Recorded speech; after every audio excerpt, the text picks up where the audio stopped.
dañ fee war a nag jëfee li ñu duppee avortement médicalisé waaye xam ngeen ni dafa am ci anam yu ñu ko wax muy soxna yi nga xamante ne dañu leen a sàkku ku leen jege def leen ko wala boog soxna yi nga xamante ne dañu am jafe-jafe ci seen wàllu xel.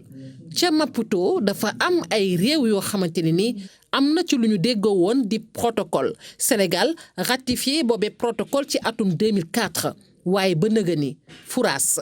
defkatu ñaawteef yooyu sax booy xool yoon du leen topp lu ca ëpp moonte article 14 bu charte africaine bi nga xamante ni mooy wax ci àq ak yelleefu doomu aadama dafa wax ni soxna yi nga xamante ne nii tey dañu leen a sàkku mbaa bokk ñu am ay jafe-jafe ci seen wàllu xel ku leen jege def leen ko soxna yooyu bu ñu ci jëlee ëmb war nañ koo mën a dindi ci kaw ñu yoonal ko ñu gën ko xam ci avortement médicalisé waaye wax nañu ko Sénégal da caa dellu gannaaw xeex bi nag dakkul ndax bopp ba tey task force mi ngi ciy dox di ci wax ci fàttali task force di kuréel googee ëmb 20 mbootaay yu société civile la.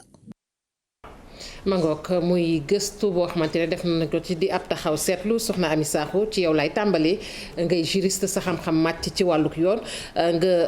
ngay coordonnatrice tamit bu kuréel gi nga xamante ni moo ŋànk xeex bi boobu ba tey muy ñu yoonal avortement médicalisé fii ci Sénégal waaye man li may njëkk a laaj rek Amy fan la xeex bi toll boobu ba tey ndax xam naa ni xeex bi yombul te vraiment plaidoyer bi ba ngeen ko porté mi ngi bëgg a yàgg. jërëjëf Fatou Kiné ma lay féliciter ci vraiment reportage bu complet la bu am solo boo xamante ne campé na le débat comme ni nga ko waxee kuréel gi nga xam ne moom moo bëgg ñu autoriser avortement médicalisé man duma wax sax xeex mi dama naan dialogue bi nga xam ne moom lañ nekk di def pour am autorisation de l'avortement wax nga ko ci sa reportage kuréel bi li ko tax a jug mooy rappeler état ay responsabilités yoo xam ni ay engagement yoo xam ni jëloon na ko à travers le protocole de Maputo ne dina autoriser avortement en cas de viol et inceste mais malheureusement ba léegi defuñu ko te ñàkk autoriser boobu dafa am ci ñoo xamante ne daf leen di lor mooy victime de viol yi ak inceste yi parce que ñooñu booy xool dañ leen tooñ doublement ndax ki la sàkku tëdd ak yow ci lu dul sa coobare daf la imposer loolu waaye ki nga xamante ne daf la jege bu ñu jaare woon ci yoon sëy mënul xaj seen diggante mu séq ak yow boo ci jëlee ëmb kooku tam daf la tooñ yoon ne la mu neex la mu naqari la ëmb bi da nga koy téye ëmb bi nag téye bi am na ñoo xamante ne avec des conséquences ci ñoom am na ñoo xam ne ay xale yu ndaw lañ seen yaram attanul téye ëmb yooyu mais am na ñoo xamante ne tamit da ngay gis ne seen xel parewul pour téye doom boo xamante ne bu ma ko xoolee duma xam lu ma bokk ak moom xaw ma dama naan maa ko jur waaye maa moom ñoo bokk papa dama naan maa ko jur waaye sama nijaay mooy papam dama naan maa ko jur waaye sama maam mooy papam mu nekk lu diis loo xam ne ci ñoom dañ koy dund looloo tax kuréel gi bi ñu xoolee ne wax dëgg yàlla engagement boobu nga xam ne état Sénégal jël na ko respecté wu ko mais gis nañ ne ci saytu yi ngi def wax nga ko boo demee ci prison des femmes li fa ëpp 19% yi nga wax avortement clandestin la wala infanticide te ñooñu mu mënoon nekk ñoo xamante ne am na beneen taxawaay bu ñu mënoon taxawee ak ñoom ndax damay wax ne ñooñu ñaari soutien la ñu soxla ñi nga xam ne victime de viol yi ak inceste dañu soxla ñu def leen encadrement légal boo xamante ne dinañ mën a bañ a yegg ci avortement clandestin. dinañ wax ci taxawaay yooyu ñu leen war a taxawoo waaye li ko jiitu da nga wax lu am solo muy wàllug dialogue bi maanaam boobu ba nga ne yéen a ngi lal yi waxtaan seen diggante ak mboolem acteurs yoo xamante ni ñoo ca yëngu mais lan mooy rëkk-rëkk yi dëggantaan. waa rëq-rëq bi man dama jàpp ne dafa nekk di plaidoyer bi dafa nekk di dox yoonam parce que loo gis tamit dafa am fu muy jaar ba yegg si amul benn loi boo xam ne am nañ ko fi boo xam ne dañoo xëy bëgg ko tey am ko suba parce que tam changement la changement légal boo xam ne dafay indi changement social loolu bu amee nag il faut ñu déggoo ci ak ñëpp parce que dama koy faral di wax ma ne suñu tënku woon ci loi rek xëy na dañu naan dañuy demanteeg état yoon mais jàpp naa ne dëkk dialogue la ñu nekk dëkk dialogue nag mooy fexe ba nit ñi comprendre li nga xam ne moo tax a jug plaidoyer bi fexe ba nit ñi xam ne juguñu pour yàq juguñu pour fexe xale yi bon mais dañoo bëgg sauver la vie de ces femmes là loolu nag bu amee yow wax nga ko partie prenante yi dañu bari décideurs yi ñi ngi fii ci biir décideurs da ngay gis parlementaires yi médias yi yéen ñi ngi fi comme li ñu nekk di def nii communauté mi ngi fi religieux mi ngi fi donc il faut nga waxtaan ak ñëpp ba ñëpp d'accord ne lii war na mën a nekk solution pour victime de viol yi ak inceste parce que li may faral di wax ñun solution la ñuy ut pour ñooñu. ma ngoog bu ñu waxee wàllug ëmb wax wàllug imbi laay wax sax mënuñu dàq xam nga sage-femme yi ndax ñoom it seen taxawaay dafa am solo ci mbir mi lool Bigué Ba Mbodj dinañ wax ci yeneen ponk waaye ci li ma bëgg nga njëkk a intervenir mooy avortement médicalisé tey boo ko doon tënk rek ngir nit ñi gën koo xam tey lan ngay wax ci avortement médicalisé. Fatou Kiné avortement médicalisé duñ koy doon tënk ci wolof. dafay wax ni ki nga xamee ni moom la Ami Sakho wax ni moom la mu tooñ moom moo nekk ci situation bu jafe boo xamee ni buñ ko taxawul mën na mujje fu nga xam ne kenn du ko bëgg ñu ni lan lañ ko war a mën a defal moom mooy ku nga xamee ni xam-xamam màcc na ci liggéeyam jàng na naka lañ koy mën a jàppale jigéen bu toll ci situation boobu ñu nga xamee ni dinañ ko mën a jàppale pour ñu mën a arrêter ëmb boobu te du ko indi benn complication du toll ne ci ay infection parce que fan koy defee dina wóor du complication ci yàq butitu njurukaayam wala indil ko yeneen gàllankoor parce que ki koy def xam na fan lay jaar complication ci ëllëgi si biir sax mën na dem ba ci ay feebaru xel wala yooyu yëpp loolu moom moo tax ñu wax avortement médicalisé mooy koo xam ni dafay def loo xam ni yoon moo ko may ci ki nga xamee ni dafa def ëmb bu nga xamee ni comme ni ko waxee parce que du ñëpp ñoo la ñuy wax avortement médicalisé mooy ñi nga xam ni c'est des victimes de viol et d'inceste wala ñi nga xam ne dañu am feebaru xel boo nga xam ni ñoom pour ñu mën a dékku ëmb bi dafay daal di metti donc day doon faj au lieu que muy nekk loo xam ne day ñëw pour lor. mu laaj barab bu wóor tamit waaye tamit boroom xam-xam bu koy def. waaw sécurité bi ñu ci soxla moom mooy fan koy defee dafa war a nekk foo xam ne dafa dëppoo normes yi anam yi nga xam ne moom lañ koy wax ka koy def daf koy jàng ba mën ko. ak na mu koy defee tamit dafa am lu mu laaj loo xam ne moom la war a àndal pour que ki ñu koy defal su ci paree du ci am loraange ndax ñun li tax ñu gën a dugg ci task force bi mooy loraange yi jigéen yi am su bu ñu jéemee dindil seen bopp wala kenn koo xam ne xam-xamam màccul mu dindil ko donc loolu moom moo tax ñun ñu gën a sóobu ci pour fexe ba nga xamee ni képp ku nga xam ne da nga ko war a def ñu def ko ci anam yu jaar yoon. ma ngoog wax nga njeexital yu am solo la waaye tamit ay njeexital sax am na ci sur le plan psychologique loolu it dinañ ci dugg imam yow balaa ngay delsi ci position diine ci dindi ëmb ci ay anam. yow lan ngay wax d'abord ci avortement bi ñuy wax nii muy avortement médicalisé mbaa boog sax avortement clandestin ndax dañoo duggalante mënuñu wax benn bi bàyyi bi ci des. jërëjëf Fatou Kiné avortement médicalisé dafa nekk benn comme ni ko soxna si waxee léegi ndóoyeen bi solution la ñëw pour nekk pour limiter ou bien éradiquer avortement clandestin. loolu nag dafa nekk loo xam ne dafa laaj taxaw seetlu te comme ni nga ko waxee charia islamia dafa taxaw pour saa su ne muy saytu mbiru askan bi bépp jafe-jafe rek islam am na ci tontu. avortement clandestin mu indi avortement médicalisé dañ ne comme ñi nga xam ne dañ koy defal seen bopp ci anam woo xam ne jaarul yoon demuñu kër docteur demuñu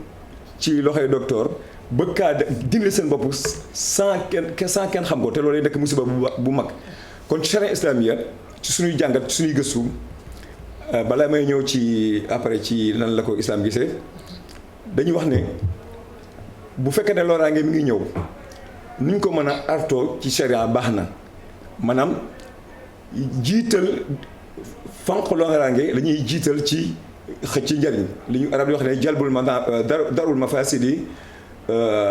muqaddamun ala jalbi al manafia mooy signifier ne nga fexe ba dindi loraange dàq ko moo gën ngay xëcc njariñ te bu fekkee ne ñu bëgg ne sauvegarder xale bi pour mu juddu te xale boo xam ne juddoogul amagul tur amagul bokkagul ci société bi te kii nga xam ne moo ko ëmb bu ñu ko bàyyee mën na am ay complications ba bakkanam xaj na ca su boobaa nag islam am na ci taxawaay nag moo tax li ñu gisee ne avortement médicalisé taxawaay bi ci jigéen ñi taxaw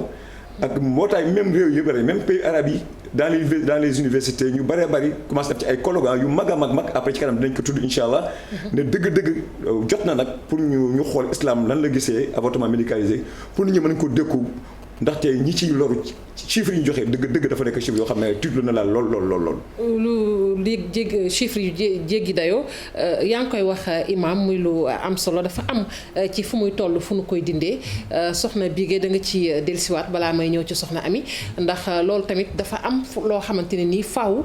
soxna si toll foofu ñu mën ko dindi. ndax xëy na am na tamit foo xamante ni bu ko jéggee dana indi ay jafe-jafe foofu tamit bëgg naa nga leeral ko pour ñu gën a xam.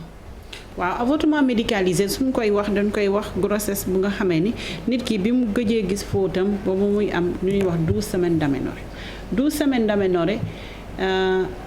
ñun kër docteur bu ñu ko waxee du fekkee ni dañu ni dafa am 12 semaines ndaxte aménorrhée moom mooy nit ki toog gisul fóotam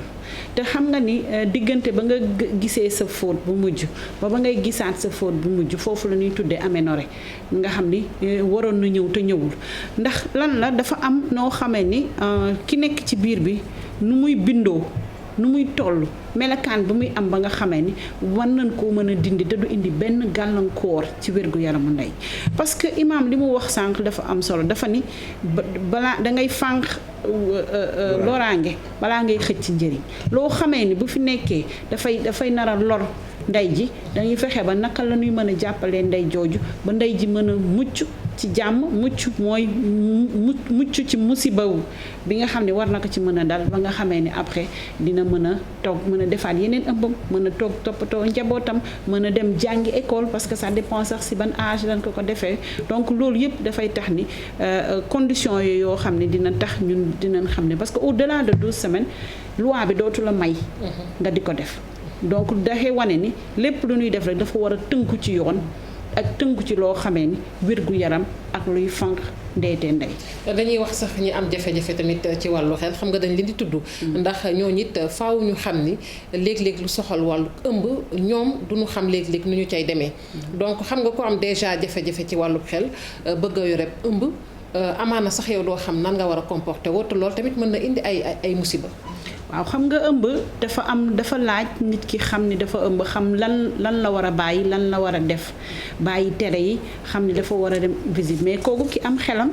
moo war a xam loo ko expliquer moo xam ne nii la war a def waaye koo xam ne àndul ak xelam xam nga xamul ci dara day dem rek noonu te deuxièmement tamit ñooñu dafa bëri ci ñoo xam ne mooy ay victimes de viol la ñuy nekk ay victimes d'inceste la ñuy nekk parce que dañuy nekk ci biir société bi am na ci ñoo xamee ni sax ay ñu baal ma ci wax ji des fois da ngay gis ñoo xam ne dañ koy wutee sax alal ju ni ndax di nga gis ni dafa am ñoo xam ni dem nga séq koo xam ni xelam dafa wàññeeku daf lay may alal wala daf lay may tur wala daf lay may daraja ba nga xamee ni ñooñu donc dañuy nekk victime plusieurs fois victime ki nga xam ne dafa bëgg alal victime ki nga xam ne dafa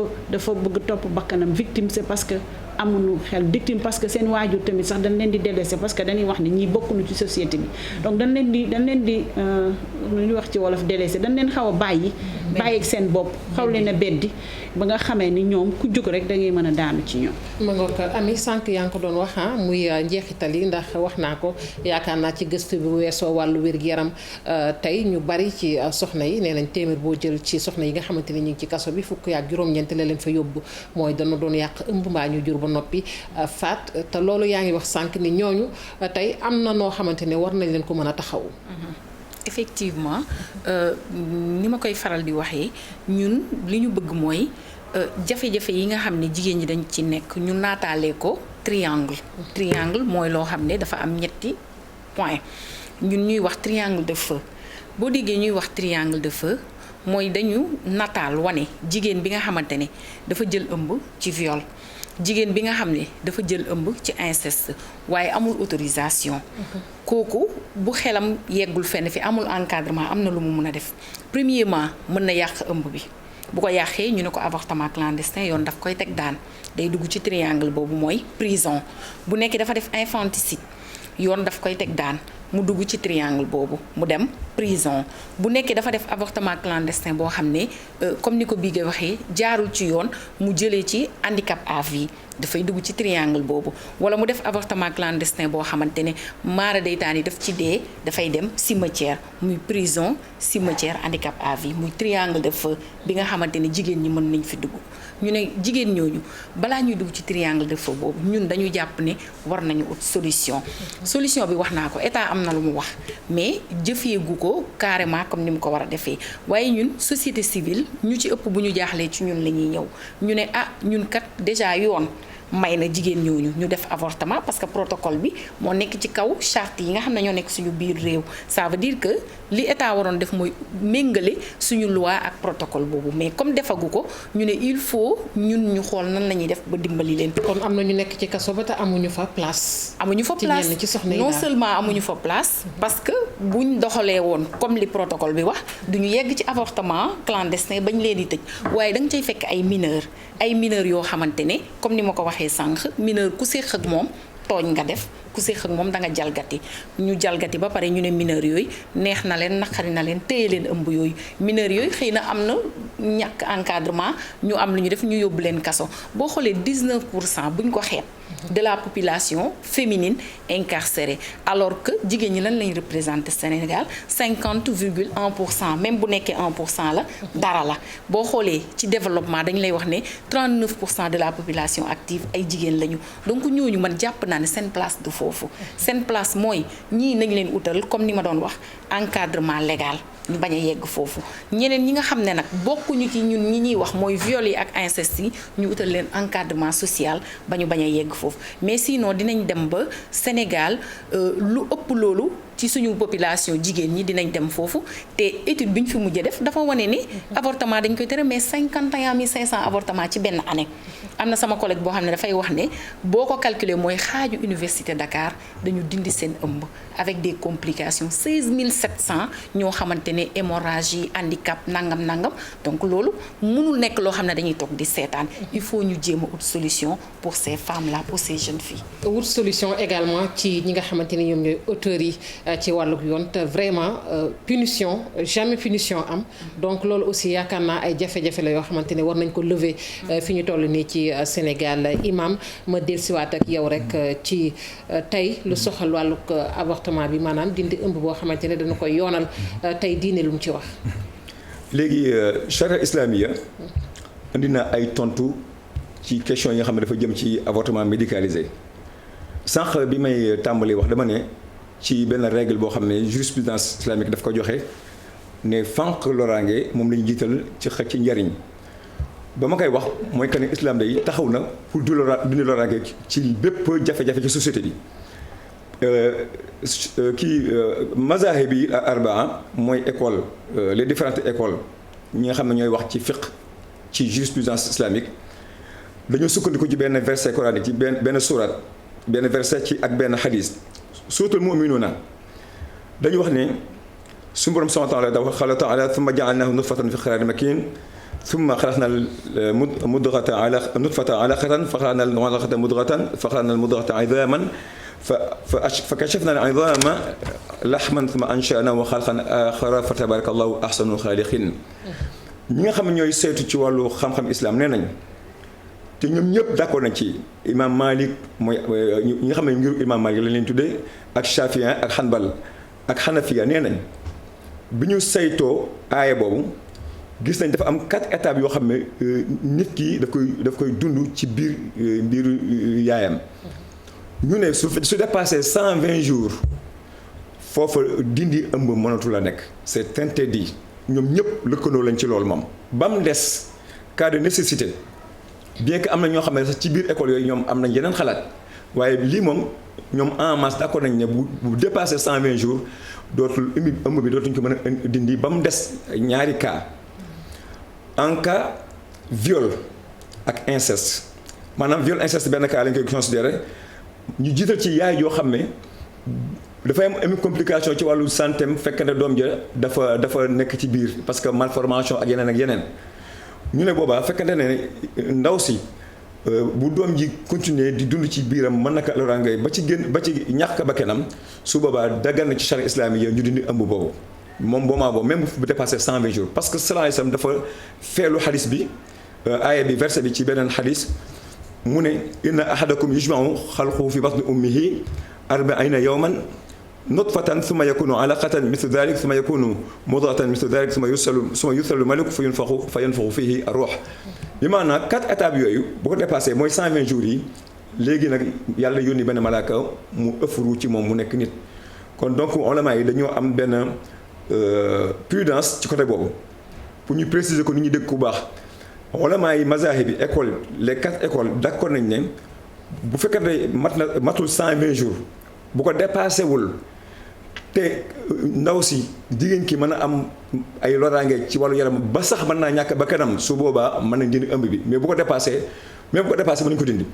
mais beneen deuxième cas bi mooy en cas viol ak inceste parce que nag islam bëggul doom yoo xam ne xamul kan mooy baayam xamul fu mu féete ñu ne ñoom nag école yi dafa am ñoo xam ne dañoo wute ñu ne bu fekkente ne bu dépassé 2 mois jëm 3 mois 90 jours la moment boobu mi ngi ci ataabu nutfatan ak alaqat ak mudratan li ñu tuddee adhérence ak embryon bi ak mu dem ba ci chair nekk nit nee na bu moment bu état boobu àggagul su boobaa jigéen joo xam ne dañ koo violé wala boo xam ne ki koy violé ko ko jegeel lool mu jox inceste su boobaa dagan na pour ñu dindi ëmb boobu waaye pour que ñu fekk ci avortement médicalisé dafa laaj ay toog ay waxtaan yu bari bañ càmbar ko jox ko état bi parce que ñoom ñoo ko war a gérer état mooy mujj parce que ñoom dañoo pénaliser avortement Sénégal donc bala ñuy taxaw ne avortement dagan na bis ni ki tey déedéet ñi nga xam ne dañuy gëstu ci wàllu islam dañ ne na ngeen xaar ba ñuy def suñu benn argumentaire benn plaidoyer ba waxtaan ci ba ne lii kat dëgg-dëgg lii mooy wax xalaatu islam bu ko defee mu am cëslaay lu mag loo xam ne bu jigéen ñi sax ñoom ñu mel ne ñoom ami di dem ci état bi di ko jëbal dañ ko suñu religieux yi ñoom ñoo wax lii may rafetlu sax ñoom seen taxawaay parce que ñoom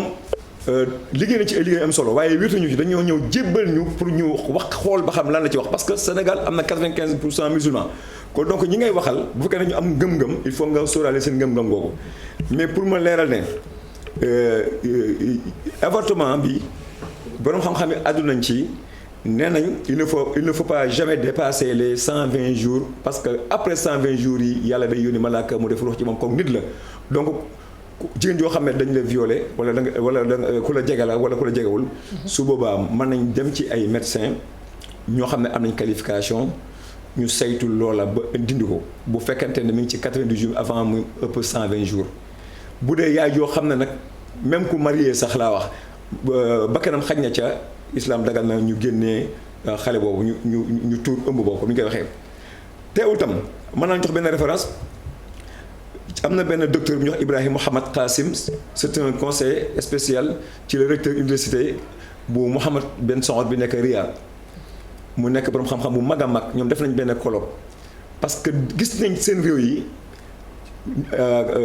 cas viol yi dafa bari lool mu ne li dëgg nag islam war nañ taxaw nag borom xam-xam yi war a jéem a taxaw nan lañ fexee ba faj loolu te li gën a garaaw nag ci avortement clandestin yi surtout mooy yi feeñul mu ëpp fuuf te dëgg nag nit yu diine yi waruñoo toog nag di xool naan lii xaraam na lii dagan na il faut ñu jéem ut solution waaye nag ñu dépendre ci texte yi nga xam ne moom la charia wax kooku noonu docteur boobu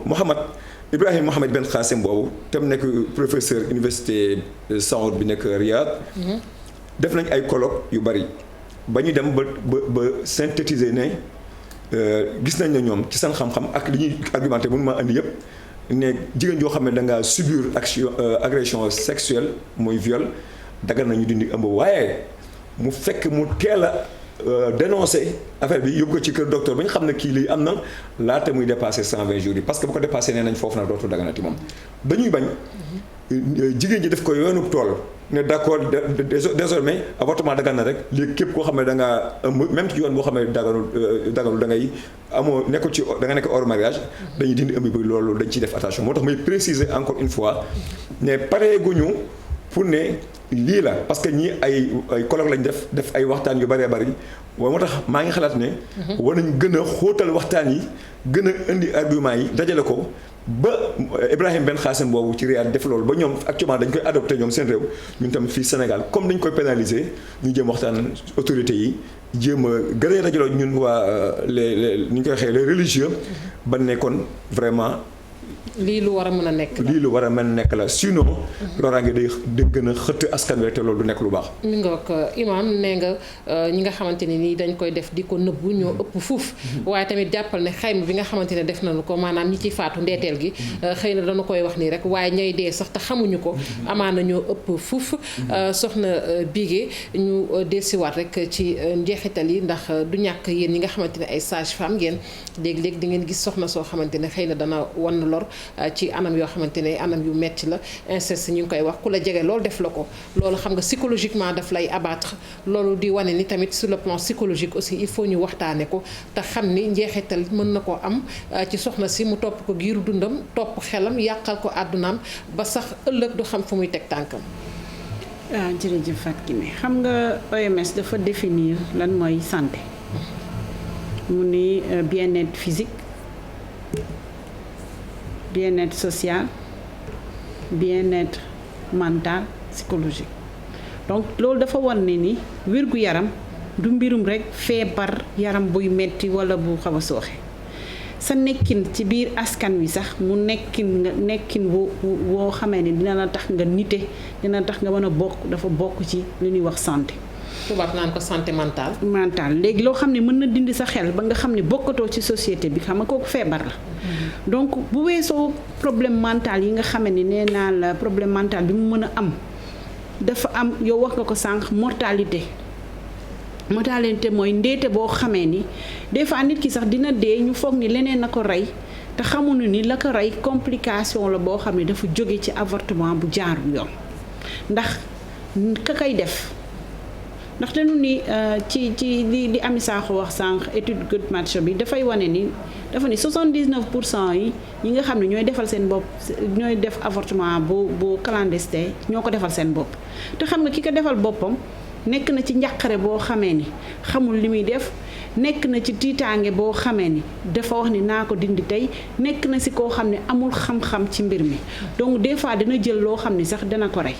dana jël loo xam ne dina ko indil handicap dana dem ci koo xamee ni tamit comme yoon daf ko daganalul dafay dem ci koo xamee ni mi ngi làqatu di ko def te nag beneen mbir bi moom mooy dafa am lu ñuy tuddee inéquité maanaam ci mbirum droit accès aux soins maanaam xaajaloo ñàkk yam ay tollale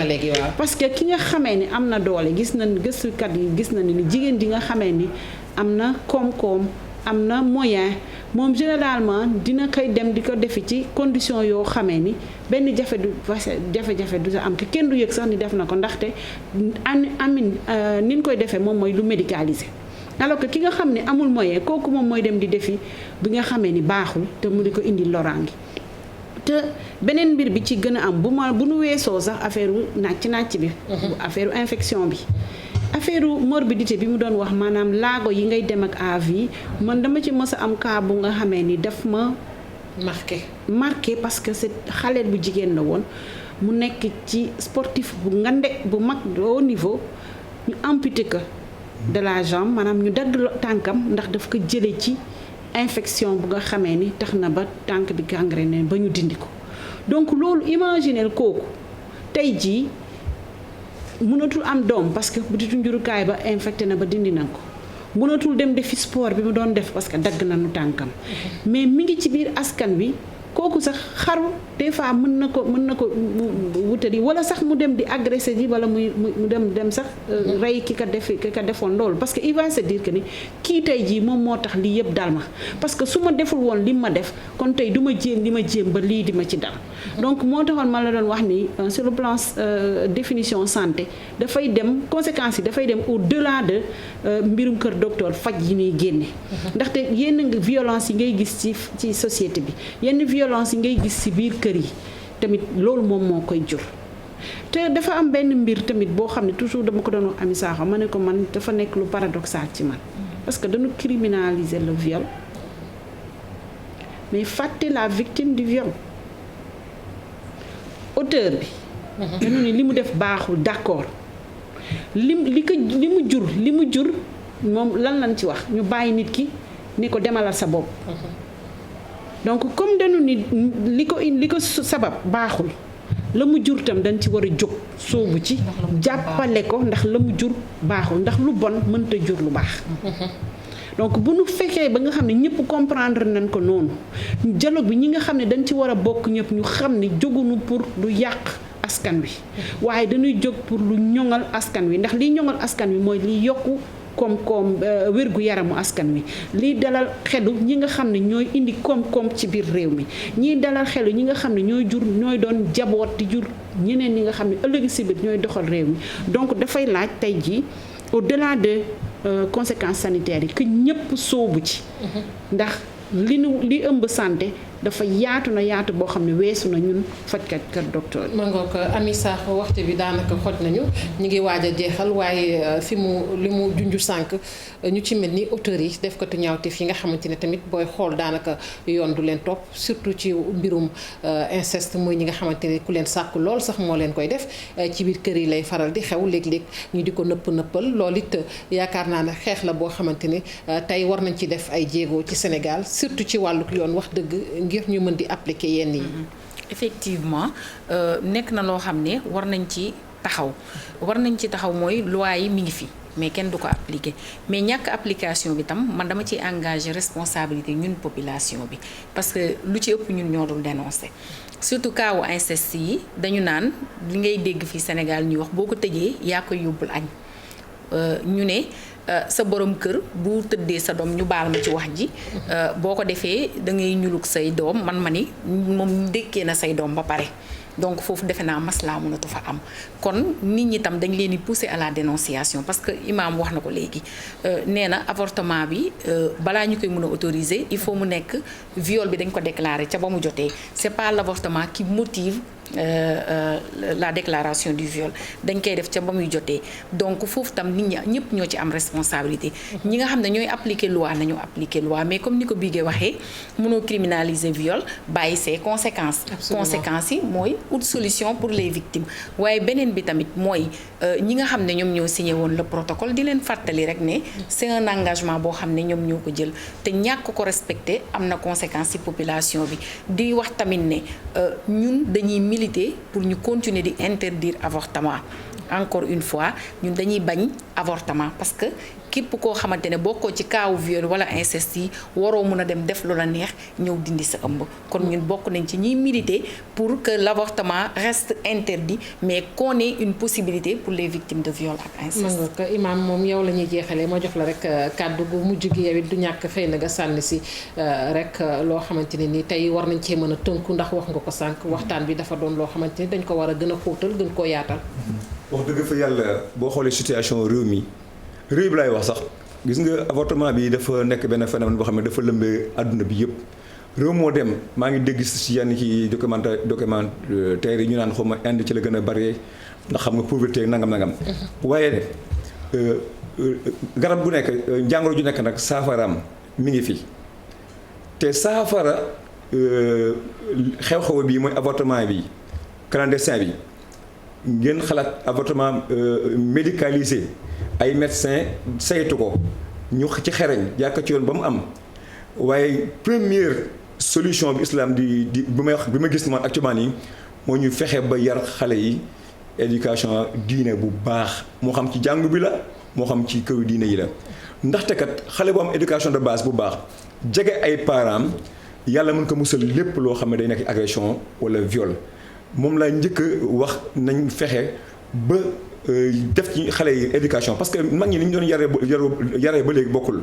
ñu fexe bay mu am communication diggante ci famille yaay yi ñu wax ak seen doom yi di wax ak ñoom di leen wax danger bi am